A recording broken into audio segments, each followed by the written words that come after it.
Oke rakan, orangnya tanya nak kunjungi lapas Abdia karena nada pegat acara ataupun kegiatan pelatihan barber.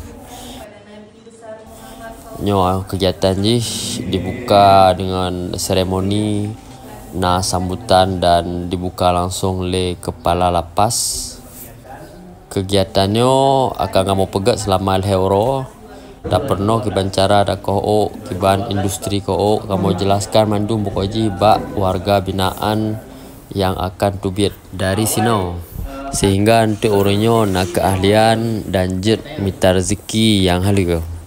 Pelatihan kamu pegat selama leuro untuk mulai dari teori sampai praktek langsung ngajar langsung terjun lapangan.